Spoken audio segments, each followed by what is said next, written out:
My socks are soaked like I walked in a puddle and I didn't do anything. They're just hot-ass feet, bro. Yeah. You got some stompers.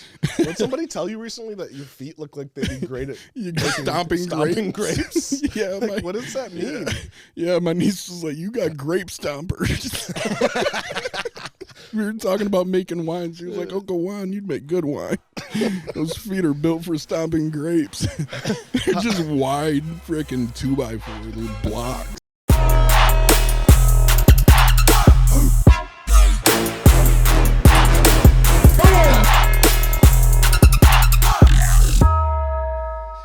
Welcome, guys. Welcome. Nope. All right. Welcome back, guys, to another episode of Full Belly Podcast. I'm your host. My name is Matt Bell, and I'm very grateful to have you guys. We have a wonderful guest. We have our same co-host. Not really anything cool there. Before we get into it, I need you guys to follow us, whatever platform you're watching this on. Please make sure that you follow and subscribe. If you do that, you'll see more stuff that we put out, and you'll be able to share more stuff that we put out. That's our ultimate goal. So we love to bring on guests. We call this Full Belly Podcast because we talk about how we've filled our lives up, right? The shit used to be empty, completely empty. We used to be hungry, and we figured out a way to eat. And when I talk about eating, I'm not talking about just food. I'm talking about proverbial stuff of filling our hearts up and our minds and our souls. And so, we bring guests on that have done that, and they can share that experience with you guys as viewers so that hopefully you can do the same thing too, or share it with somebody that needs to be able to do that. So we have our co-host, Juan. Yep, that's me looking up proverbial. What's referred to in a proverb or idiom. I'm going to stick it out like the proverbial sore thumb. Well known, especially, so as to be stereotypical. You live and you learn, man. Google. You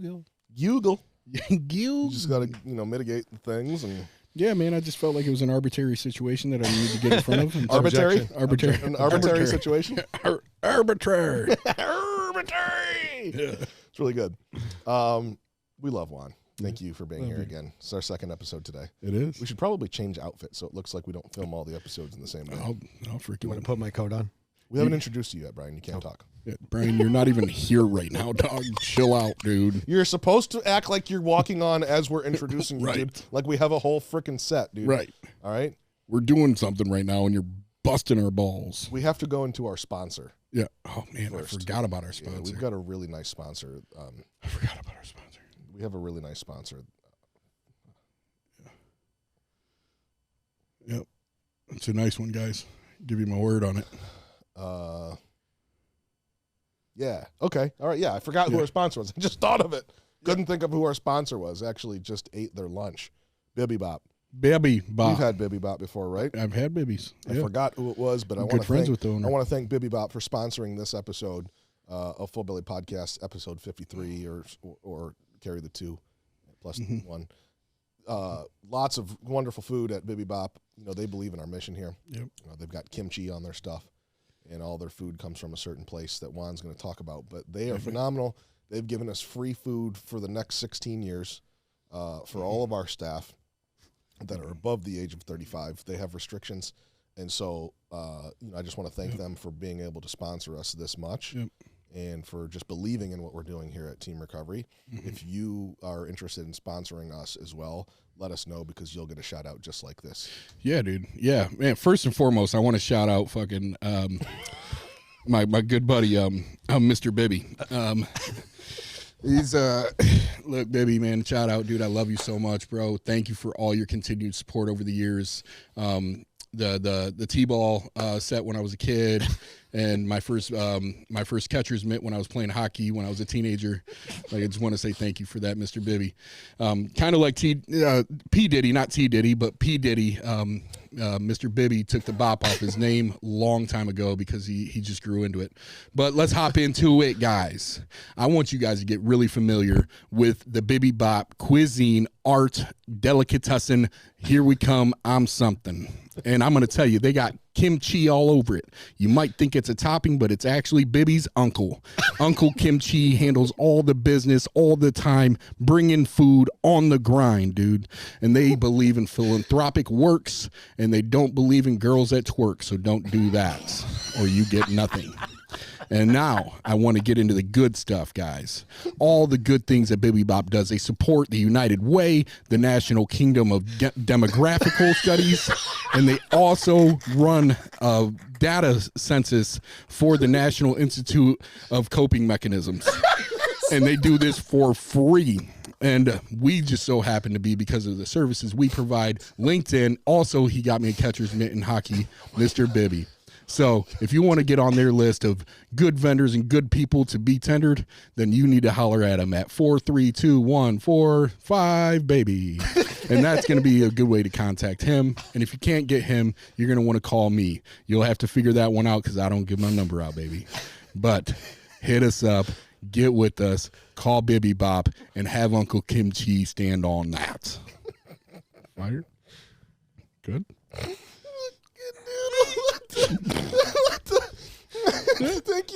Thank you, Bibi Bop, and Uncle Bibi, and Diddy, and Kimchi, and all you guys, the wonderful people, Philanthropic. Your philanthropic work for the things that you do for the United Way and the United Kingdom of Demographical Studies and the National Institute of Coping Skills.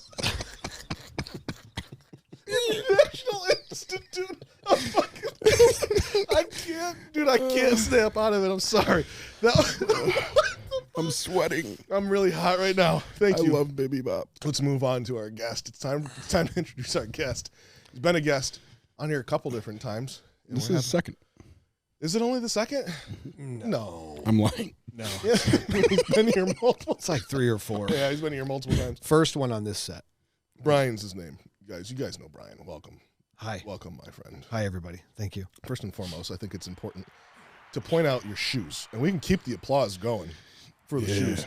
He's got the Friday the 13th Vans. Are they Vans? And what's on the side? What's it say? Jay Voorhees. Oh. Jason Voorhees. Jason. Those are super cool, man. Thank you. You can pull Thank you. those off. I couldn't pull those off. Yeah, well, they glow in the dark, so, you know. I for sure couldn't pull those off. My feet would be folding over the sides. Just a You meat, busted the seams in them, dude. just a meat sock. Like putting a pallet into a van. Like just it's not supposed to go in Not there. supposed to, Like, dude. it can fit, Yeah. but it's not. So, but you should put it on a flat it'd bed. be like a combustible situation, like stuffing my foot like a compressed hydraulic thing that just blows things up. It's like put my foot in that thing and that shoe's just gonna incinerate. It's like you ever try to put a piece of pizza in a sandwich bag. It just doesn't. You can't get the thing to zip, so you gotta fold it over. You gotta fold the pizza over so that you can complete the zip. Yeah, You gotta roll my pinky toe in. Just like tape it.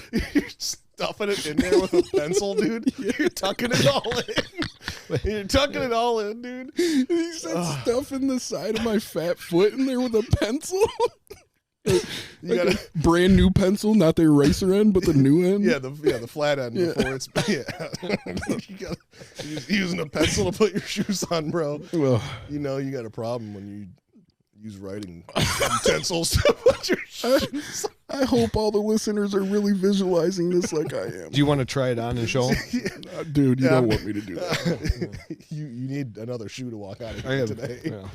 My socks are soaked like I walked in a puddle and I didn't do anything. They're just hot ass feet, bro. You got some stompers. Did somebody tell you recently that your feet look like they'd be great at You got stomping grapes? Yeah, Like, what does that mean? Yeah, my niece was like, "You got grape stompers." We were talking about making wine. She was like, "Uncle Juan, you'd make good wine. Those feet are built for stomping grapes. They're just wide freaking 2x4. They're blocks." What you don't know is Juan's Jeep actually has a hole in the floorboard, and he Just runs. Barney Rebels in it. Fred Flintstone in it. Yeah. How'd that make you feel when she said that? I laughed, but deep down inside, I was like, "Damn." My feet. Like, what does that mean? I was looking at him like, "Dang, I wish I had different cute." What if I had high arches? I have no arch. My foot actually goes. What are those Hoka shoes? Like, You're rounded, bro. I got natural rounded. You're rounded from front to back. Dude. Yeah, You've been wearing wooden clogs. yeah, naturally rounded shoes. Yeah, like the wooden, like the Dutch whatever clogs. Yeah. Your feet are literally like shaped like a canoe, dude. Yeah.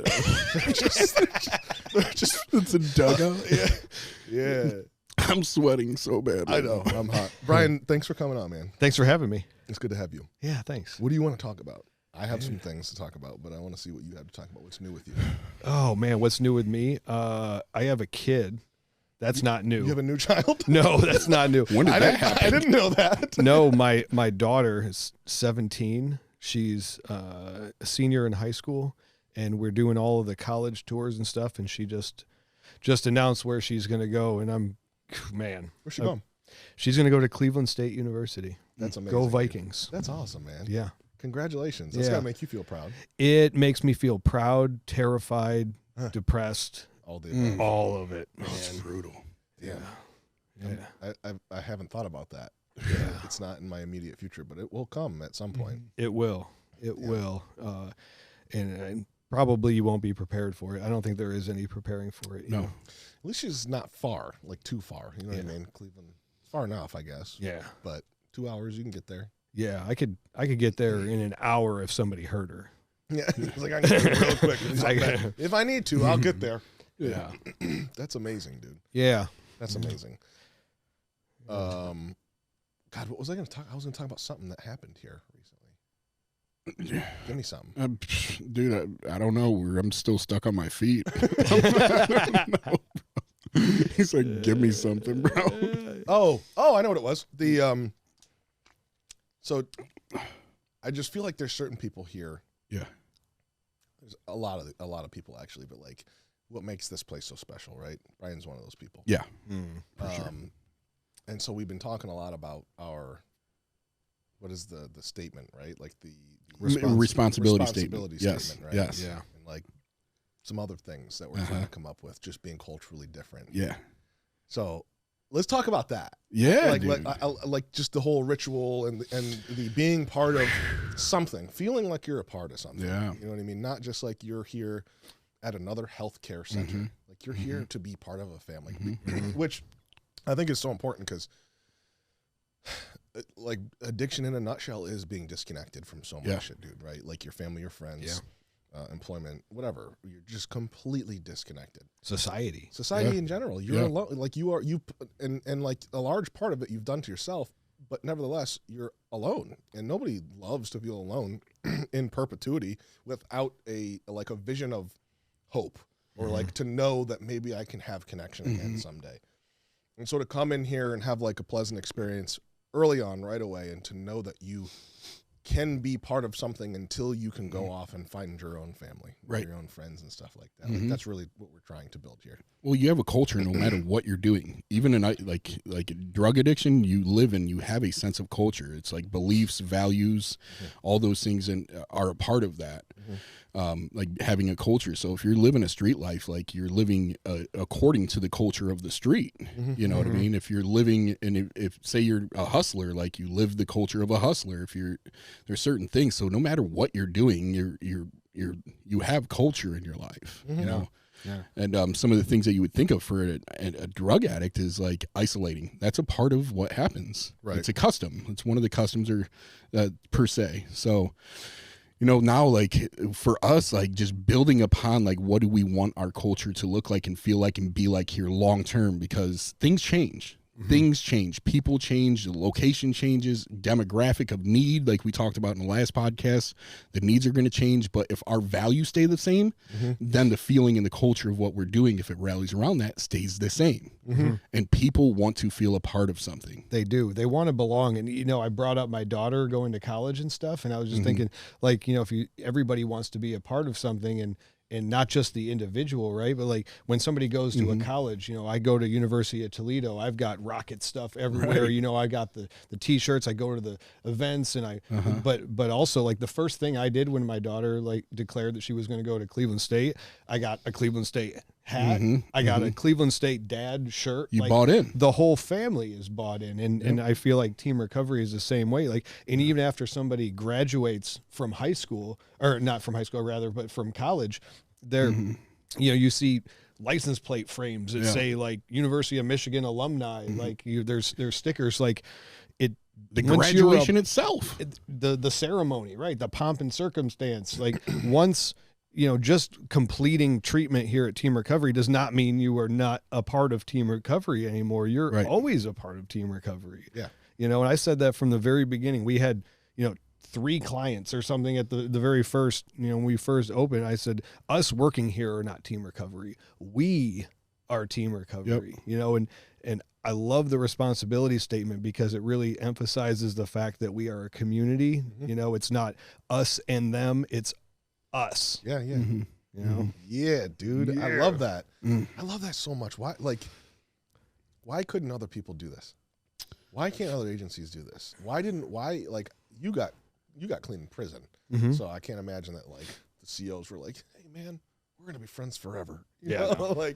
But we were in treatment. Why can't treatment centers do this? And part of me is like, man, I don't really want to talk about this. This is our secret sauce. This is what makes us different. Don't matter. But we can put it out there. It doesn't matter. If your heart's not in it, you can have the formula, but if you don't have the ability to put everything together and make it live, the formula means nothing. Right. So I'm comfortable talking about this on how, really what makes us, we go above and beyond, man. I know that we do. Yeah. Yeah. So why don't, so what do you think that is? Why can't other places, what makes us different so much? Why aren't other people able to have that, even the foresight to say, dude, we should come up with a responsibility statement and a handshake and language and what we're calling each other, brothers and sisters, and create a culture of family. Yeah. Well, I think if I can answer that, I think that culture is a leader's job, and the leadership here, we've been through it. We've come through it. We belong to different fellowships and organizations, and to each other, the responsibility to each other. You can't replicate that. Another agency, and it comes down to motive. Why would you want to open a treatment center? You could say, well, I want to make money, or I want to help people, or whatever it is. But the motive behind it, the passion behind it, you can't replicate that. So I don't think that there's any giving away of our secret sauce, because it's something intangible that you cannot reproduce. Right. It's like McDonald's, dude. How many? There's Big Mac sauce. It's 2023, bro. Somebody should be able to figure out what that sauce is. Right. I know what it is. It tastes. It's probably really simple, but it still tastes different. Yeah. Shit just tastes different. Yeah. It's just different. It just is what it is. What is it? Fucking relish and mayonnaise and ranch or something like that. Ketchup, a little bit of. It's super simple shit, but it just tastes different. Yeah. An egg McMuffin. It's a fucking. What are those? What's the bread called on an egg McMuffin? I can't. A muffin. McMuffin. It's not a muffin, dude. What are they called? What's that called? An English muffin. English. Yeah. Okay. I'm thinking of a McMuffin. muffin, like a blueberry muffin. An English muffin, a fucking egg, a piece of cheese, and a slice of ham. Yeah. Make an egg McMuffin at your house. It's not going to taste like that. No, probably not. That's right. No, I guarantee not. No, it just hits. Something just hits different. There's levels to this shit. The Coca-Cola you get at McDonald's. I hear people say they want a McDonald's Coca-Cola. What's different about Coca-Cola at this? What's different about the treatment here at Team Recovery? Do we teach something different? Largely, no. We use evidence-based practices like a lot of other places do. We infuse, 12-step practices, physical wellness practices. We do a lot of things that a lot of other people do. Yep. We just, it just hits different. We care. And I think a lot of that is that we came through a culture that was AA, right? That's its culture, and we adopted the accountability practices. We adopted the meetings. Those are ceremonies, right? Every meeting's a ceremony. The coin ceremonies that you have, these rituals and ceremonies. But more importantly, the beliefs and values of the program of the 12 steps we adhered to, right? We bought into that, and we also were able to look at it. We were able to look at it well, I think this would be a little bit better if we had this in there. Not to take away from what it is, but it's well, how can I enrich this? You know what I mean? And how can we enrich this whole thing? Yeah. And for, in regards, for me, this is it's a passion of mine. I'm deeply invested in rituals and ceremonies. I believe in rites of passage and age ceremonies. You look at kids in Australia that do a walkabout and they come back after 2 months and they introduce themselves as a new man. Or Spartan children previously, ancient customs, singing happy birthday signifies you're of value. Singing a song to somebody signifies things. And when we feel important to the people that are around us and we feel value, we tend to want to do better, especially if we have accountability measures. Yeah. You know, so and are they spending time really digging into that? They ain't digging nothing. Nah, you ain't digging nothing. They ain't stomping grapes. They don't even have grape stompers. Life's a garden, you dig? Yeah, man. It's funny. No, it's huge. Yeah. It's a big deal, man. Going into some news and just some base tying it into, like, I guess, treatment in this area. Yeah. There was an agency that was recently on our local news about being infested with bed bugs, which makes me sad because like we're just in that space where like that stuff can happen, right? Right. We're dealing with individuals coming from not so pleasant environments, whether they're staying in motels or they're Homeless. or they're experiencing homelessness or lots of different factors, Yeah. right? Where when they come in, they can come in with bed bugs. And so it's not like a treatment center has it and it's like that place is gross. It happens everywhere. Yep. But there was just a very large infestation. And so again, when I think about how sad that is, it's like, you know how many people probably left that place because they were infested with bed bugs? You know what I mean? Like that affects everybody else in that agency. There's 150 people in that sober living house, or sober living complex, I should say. There was another one recently that just had like a whole lice outbreak. You know what I mean? Like we're dealing with people that have that again, same situation. So, but bed bugs right now, I don't know if people know this, man. Bed bugs are everywhere. And so they're talking about how in Paris, dude, Paris, France, they're talking about how like climate change and all this stuff has created a newer, more like resistant breed of bed bugs that can survive the other, like the previously The used heat, chemicals, the alcohol. the chemicals that were used to kill them, like aren't working anymore. Whoa, Super dude. bugs. They're super bed bugs. And Super that's- French so, bugs. They Lid bug. said bed bugs have become more resistant to the insecticides and toxic chemicals used to kill them. And the rise in popularity of secondhand furniture is another way to for the little critters to hitch a ride. Climate change is another cause. Wow. It's just kind of crazy to think about, how, you know, like, and these things just look so me itch. disgusting. Oh, they're the They worst. just look so gross. I've never had an experience with them, but Oh, dude, you don't there's want to. advice like if you're staying in a hotel, like make sure that you don't put your suitcase on the floor. Make sure you don't take your clothes off and throw them on the floor. Like keep stuff off of that sort of stuff because it just imagine going to like a hotel, Yeah. just traveling or something like that. You get bed bugs on you and then you take them to your home. Yeah, dude. Yeah. A lot of times you can't get rid of those things, no matter how many times you bomb it or whatever it is. Like you have to get rid of your furniture. Yeah, for Like, real. rip up the carpet, rip up the padding. I'm highly allergic to them. Like if I Bed get bugs? bit, dude, I swell. Like it, Really? dude. Yeah, bro. Like I have a horrible reaction to them. Dude, this makes me feel crazy. When I go to a hotel, I have this practice that actually my wife got me doing. But every time we stay at a hotel, the first thing I do is I pull back the fitted sheet and the blanket and I check along the seams. seam. I look the entire mattress before I touch anything. Have you ever found them in a hotel? No. I usually that's another thing when I'm booking a hotel. I look at there's a bed bug rating, like a report. Wow. And you can look and see if there's ever been any reports of that. Like I do research before I crazy. go. That's a good idea. I didn't even know. The that first thing I existed. do when I go to a hotel is I brush my teeth with a blanket. Yeah. I take a shower with my shoes on.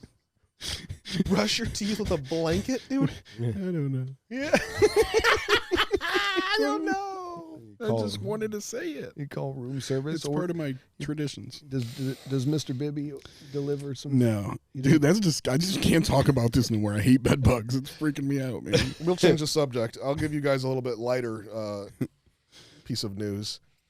There was a herd of sheep that got into a marijuana grow house, Oh, yes. and they ate 100 kilos of weed. Wow. What? Can you imagine, bro? And then everything else. Yeah, they ate everything else around it. They ate the freaking grow house. Yeah. They ate the wires. Ate the people. They ate the humans that grew it. Yeah. Can you imagine, though? Just How many sheep? 100 sheep. Dang. Just 100, like, Dang. little Snacking.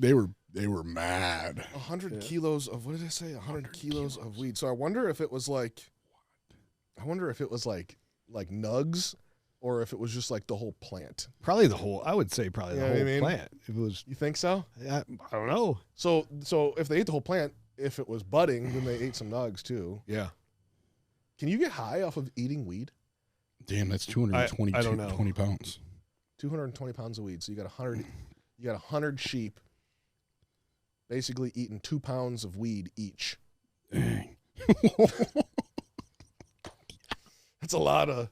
That's crazy. Can you get high from eating weed? Yeah, you have. Yeah, I mean, you hear about that probably all the time. Edibles, right? I feel like that's a stupid question. No, Edibles are a thing. You hear about dogs and people like eating and getting stoned, right? I'm gonna look it up. Yeah. Like, can you Hot like? brownies? Yeah, just pretty sure you can just snack on roaches and get stoned. I don't know. It was never my thing.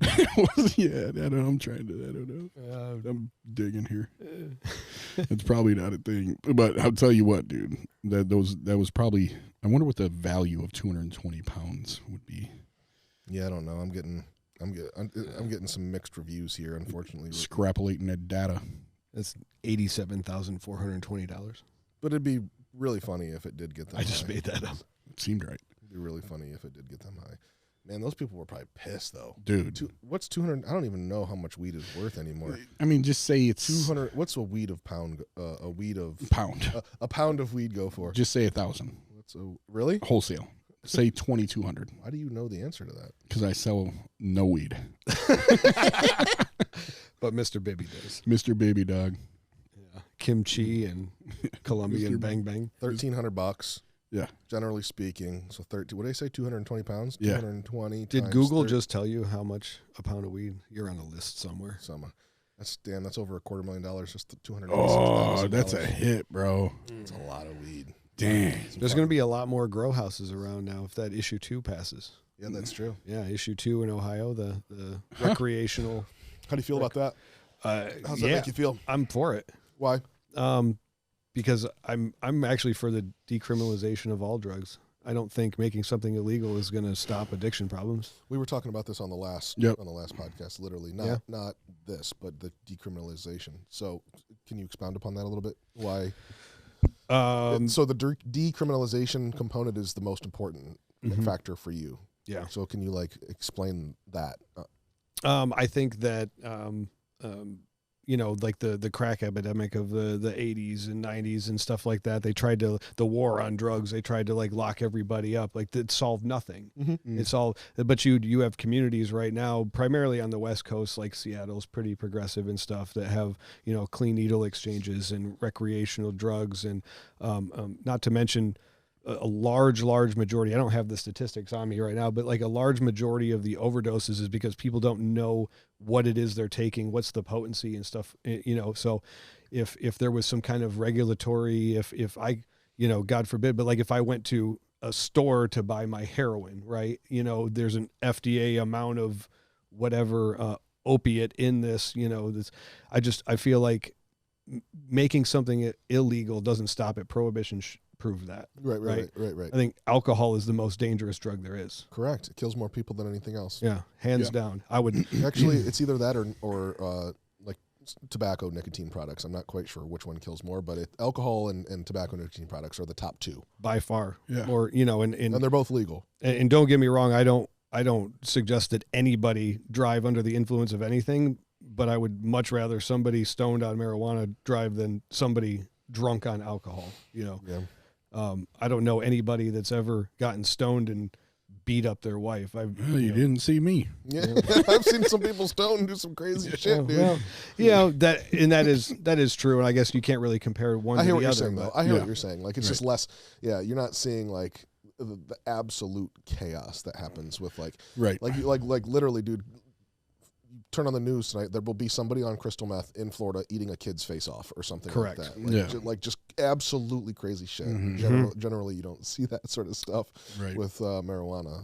Typically, maybe they steal a Mr. Goodbar. Mr. Goodbar from a frickin' gas station because they got Yeah. the munchies or some shit like that, but they're not robbing their parents and going and strong arm putting a gun in the pharmacist's face, saying, "Give me all your shit." But if we spent less resources on trying to lock up people they're using substances and reallocate those resources to Education, treatment prevention, centers, education, treatment. prevention, all of that stuff, clean needles, how could we decrease the amount of, hepatitis and HIV that's transmitted if we would just give people clean needles because they're going to use no matter what, So I have a little bit of a different perspective on it. I hear what you're saying, and I know that there's validity in a lot of that stuff. However, I think that it's very important to say that if we're going to decriminalize and say in the event that someone is caught with, call it an ounce of weed or an 8 ball of coke or something like that, right? Like the whole goal of decriminalization is to say, hey, maybe here's a summons. You got to go to court. I'm not arresting you today, but here's a treatment center too, because 9 times out of 10 you probably have a problem, right? The goal is to get people help, not lock them up. That's exactly the overarching theme of what like is supposed to be happening here. And I think we actually talked to some people in. I was sitting next to a lady on the way home from Seattle, on a flight from Seattle to here, talking about this whole concept. And she said that it was Portland. What Portland did incredibly wrong is they wanted to do that, but they didn't set up treatment centers before making the change. So the goal, it was a good intent, but they didn't set up like the foundation of how it's supposed to work before making it They legal. just opened the floodgates. So now you have cops handing out a summons to a person who's not going to pay the ticket ever. It doesn't happen. The tickets they have like a 1% payment rate for these summons that they're handing out. Like, think about that. You're gonna ask an addict to pay a freaking ticket for their drug addiction. You're not getting that money, dude. No. So the collection rate is so incredibly low. It's not even worth the paper that they're writing the tickets on. They're losing money, and then there's no treatment centers to refer these people to. And like you have to like really look at this, like police officers when they're doing this, like they got another call coming in. They're not spending time with that person. They're not figuring out what the best treatment center is going to be for them. Do they have insurance? Do they not have insurance? Do you need an inpatient? Do you need outpatient? They're giving them a pamphlet and saying, this is the new law. Good luck. Follow up. Call on one this. of these numbers. Yeah. And so it's like it's a broken system. In theory, it sounds really, really good. I understand what you're saying. In addition to that, I think about it and I'm like, just like alcohol is legal, right? It's killing people, dude, in like insane volume. Same with tobacco. And then so to just say that, I'm not saying that if we legalize marijuana that people are just going to start dying from marijuana. I'm not saying that. But the thought process that something is now legal makes it okay. Like alcohol and tobacco completely disprove that. Yeah. They disprove that completely. So, when I think about should we legalize things, I understand the benefits. I understand the decriminalization, the goal to try to get people into treatment. I understand the fact that we're not, fixing our way out of, from this, and we're not jailing our way out of this problem. But the whole mindset of something used to be not accepted, dude, and like for probably a good reason, because like changing who we are, waking up and altering our mood and our mind, like there is an inherent problem in that in itself. Like just not being ourselves, having to ingest some sort of chemical that you have to buy like there's a problem with that just in my heart. Like let's just all be normal, dude. Like let's just be natural humans. Why do we need to alter our moods and our minds to try to achieve something or be something different? Why can't we just be ourselves? Yeah. And so that whole act of saying this is now approved, this thing that changes you is approved and it's okay. That message to kids is a very scary message. In my opinion, that's a scary message for kids, man. I think it's important that in my mind, decriminalization and legalization are two completely different things. Like just because something is decriminalized doesn't make it necessarily legal. It just means that I'm not going to throw you in jail for it. And you're absolutely right. Like the groundwork needs to be laid for the help, the programs that we were talking about, the, prevention and education and treatment and all of that stuff. It's a much bigger problem. I really don't know what the end solution is, but look at the impact that it has right now on like the healthcare system. Yeah. It touches everything. And I don't know. I don't know. I don't think there's a right or wrong answer with it. It's just, we'll see. Yeah. I feel like, the government is constantly changing things and making ideas into, hey, this is a great idea. We'll see. Freaking see. We'll go to war or something and we'll figure it all out. We like to have our guests ask us questions. Oh, yeah? We do. Yep. That's changed a little bit. Oh, wow. Did Juan prep you at all? No. No, not one little bit. 0 for 2 today. That's No. twice. If you have some questions, you can ask us because we like to answer questions. Yeah. If you don't have questions, It's really not, that's not fair. I know the two of you More than Nah, probably there's a But lot our of- viewers don't. Yeah, our viewers That's don't. true. And there's Okay. things also. All right, let me think. It could be like just anything, just Anything. random stuff. About Okay. life, family, recovery, business. Okay. Matt, as long as I've known you, I don't know what your favorite movie is. I don't really have a favorite movie. However, I will say that my favorite actor is Jim Carrey.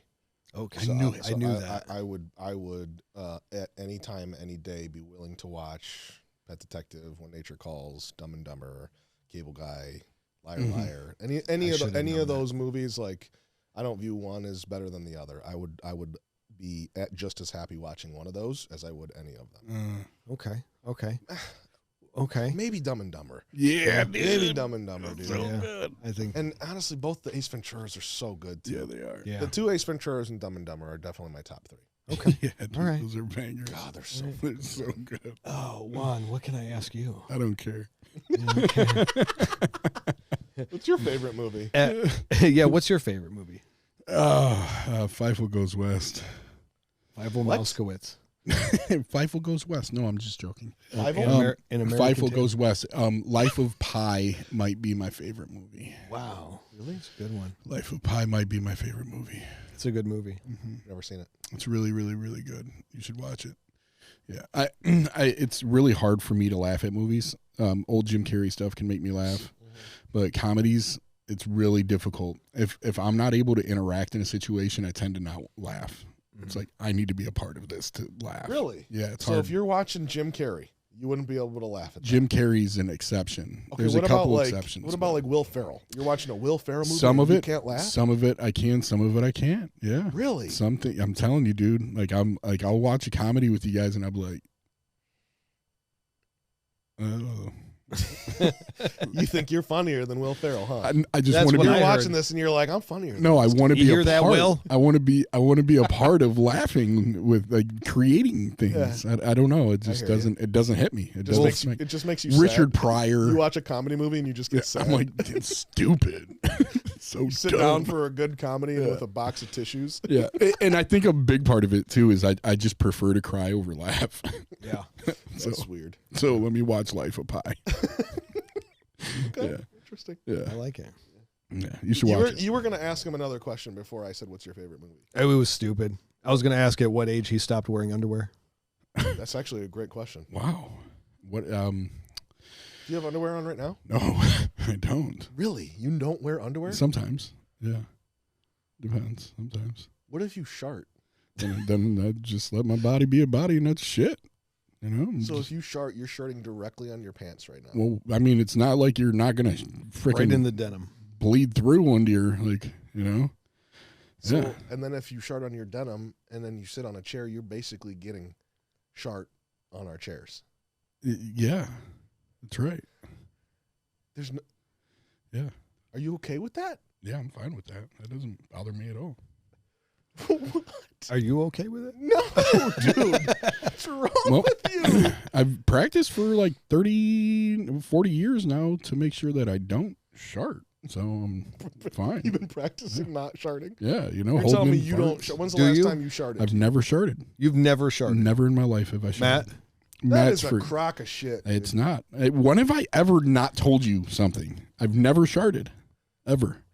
The older you get, the more frequent it is. Yeah, no. I mean, I mean, farts come out without my permission occasionally nowadays, but never sharted, dude. I get it, bro. You feel really bad because you've shit your pants accidentally, and you want me to be a part of that, but Listen, I'm dude. not. Listen, I don't care who you are. Sometimes it just gets a little messy back there, and you can't really control it for a variety of different reasons. Sometimes it happens to the best of Getting us. swamp ass and accidentally shitting are two totally different Okay, things. but still, there you have a layer of protection in underwear against swamp ass. You got a hot summer day. You're out there. No, doing- the underwear make it even hotter. Yeah, it's another layer. Why do I gotta wear two pairs of like cloth between me and the world? I don't what for what? Well, you just got long johns on under his pants. what, dude? Like, what is the point? So dude? when did you stop wearing underwear and just putting your pants on? 33, 36, maybe like 4 years ago, maybe. You were sober. Yeah, I was sober when I started. That was a A sober lot choice. of things. Yeah, I was just, dude, I was going to the Buddhist temple, dude, farting, all that stuff.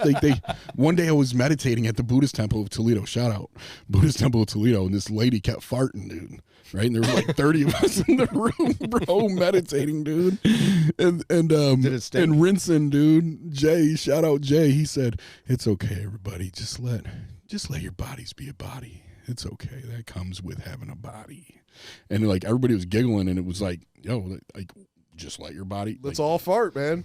dude, it's my body. What do you want me to do? Like, So did everybody fart? no, Just let it out? no. That would have been really cool. No, we were still like, you know, Just a chorus of farts. yeah, dude, going to yeah. It was a hymnal.